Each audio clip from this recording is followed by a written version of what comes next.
ಈ ಫೈನಾನ್ಸ್ಗಳು ಬಲವಂತವಾಗಿ ಹಣ ವಸೂಲಿ ಮಾಡಿದ್ದೇ ಆದರೆ ಹುಷಾರ್ ಅಂತ ಇದೀಗ ಎಚ್.ಕೆ. ಪಾಟೀಲ್ ಅವರು ಎಚ್ಚರಿಕೆ ಕೊಟ್ಟಿದ್ದಾರೆ. ಮೈಕ್ರೋ ಫೈನಾನ್ಸ್ ಸುಗ್ರೀವಾಜ್ಞೆ ಜಾರಿ ಫಿಕ್ಸ್. ಮೈಕ್ರೋ ಫೈನಾನ್ಸ್ಗಳ ಒಂದು ಸುಗ್ರೀವಾಜ್ಞೆಯನ್ನು ಹೊರಡಿಸಲಾಗಿತ್ತು, ಅದನ್ನು ಜಾರಿ ಮಾಡುವಂಥದ್ದು ಫಿಕ್ಸ್. ಅಧಿಕಾರಿಗಳ ಜೊತೆಗಿನ ಸಿದ್ದರಾಮಯ್ಯ ಅವರ ಸಭೆ ಮುಕ್ತಾಯ ಆಗಿದೆ. ಸುಗ್ರೀವಾಜ್ಞೆ ಜಾರಿಗೆ ತರುವಂತಹ ವಿಚಾರಕ್ಕೆ ಸಂಬಂಧಪಟ್ಟಂತೆ ಇವತ್ತು ಸಭೆ ಹಮ್ಮಿಕೊಳ್ಳಲಾಗಿತ್ತು. ಇನ್ನು ಸುಗ್ರೀವಾಜ್ಞೆಯಂತೆ ಕೆಲಸ ಮಾಡೋದಕ್ಕೆ ಅಧಿಕಾರಿಗಳಿಗೆ ಸೂಚನೆ ಕೂಡ ಕೊಡಲಾಗಿದೆ. ಏನು ಸುಗ್ರೀವಾಜ್ಞೆ ಜಾರಿ ಮಾಡಲಾಗಿದೆ ಅದರ ಪ್ರಕಾರವಾಗಿ ಕೆಲಸ ಮಾಡೋದಕ್ಕೆ ಅಧಿಕಾರಿಗಳಿಗೆ ಸೂಚನೆ ನೀಡಲಾಗಿದೆ. ಫೈನಾನ್ಸ್ಗಳಿಗೆ ಕಡಿವಾಣ ಹಾಕೋದಕ್ಕೆ ಸಿಎಂ ಸಿದ್ದರಾಮಯ್ಯ ಅವರ ಒಂದು ಖಡಕ್ ಆದೇಶ ಕೂಡ ಈಗ ಹೊರಬಂದಿದೆ.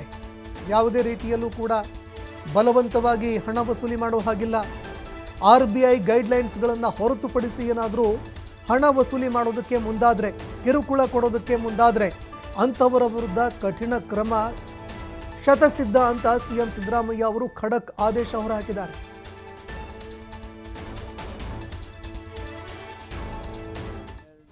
ತಾರೀಕು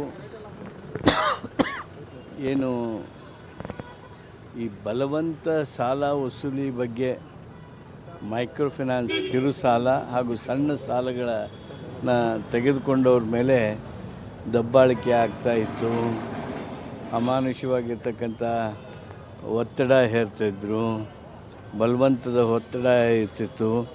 ಇವುಗಳನ್ನು ನಿಲ್ಲಿಸೋದ್ರ ಸಲುವಾಗಿ ನಾವೇನು ಸುಗ್ರೀವಾಜ್ಞೆ ತಂದಿದ್ವಿ ಅದರ ಬಗ್ಗೆ ಸನ್ಮಾನ್ಯ ಮುಖ್ಯಮಂತ್ರಿಗಳು ಎಲ್ಲ ಜಿಲ್ಲಾಧಿಕಾರಿಗಳು ಹಾಗೂ ಪೊಲೀಸ್ ವರಿಷ್ಠಾಧಿಕಾರಿಗಳ ಜೊತೆಗೆ ವಿಡಿಯೋ ಕಾನ್ಫರೆನ್ಸಿಂಗ್ನಲ್ಲಿ ಸಭೆ ಮಾಡಿದರು.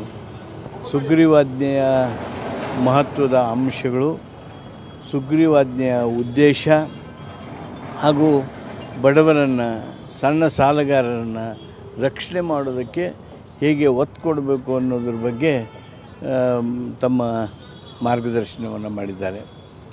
ರಾಜ್ಯದಲ್ಲಿ ಏನು ಆತ್ಮಹತ್ಯೆಗೊಳಗಾಗ್ತಕ್ಕಂಥ ಮಟ್ಟಕ್ಕೆ ಸನ್ನಿವೇಶ ಹೋಗ್ತಾ ಇತ್ತು, ಅದರ ಬಗ್ಗೆ ಕಳವಳವನ್ನು ವ್ಯಕ್ತ ಮಾಡೋದರ ಜೊತೆಗೆ ಸಾಲಗಾರರ, ಬಡವರನ್ನು, ಸಣ್ಣ ಸಾಲಗಾರರನ್ನು ಉಳಿಸೋದಕ್ಕೆ, ಅವರಲ್ಲಿ ಸ್ಥೈರ್ಯ ತುಂಬೋದಕ್ಕೆ ಏನು ಸುಗ್ರೀವಾಜ್ಞೆ ಅಂಶಗಳನ್ನು ನೀಡಿದೆ ಅದರಡಿ ನೀವು ಪೂರ್ಣವಾಗಿ ಕೆಲಸ ಮಾಡಿ, ಸಮರ್ಪಿತವಾಗಿ ಕೆಲಸ ಮಾಡಿ ಅಂತೇಳಿ ಹೇಳಿದ್ದಾರೆ. 12ನೇ ತಾರೀಕು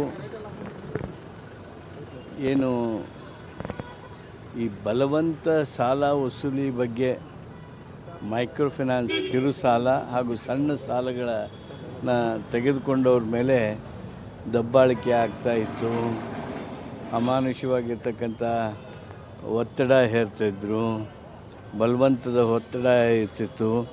ಇವುಗಳನ್ನು ನಿಲ್ಲಿಸೋದ್ರ ಸಲುವಾಗಿ ನಾವೇನು ಸುಗ್ರೀವಾಜ್ಞೆ ತಂದಿದ್ವಿ ಅದರ ಬಗ್ಗೆ ಸನ್ಮಾನ್ಯ ಮುಖ್ಯಮಂತ್ರಿಗಳು ಎಲ್ಲ ಜಿಲ್ಲಾಧಿಕಾರಿಗಳು ಹಾಗೂ ಪೊಲೀಸ್ ವರಿಷ್ಠಾಧಿಕಾರಿಗಳ ಜೊತೆಗೆ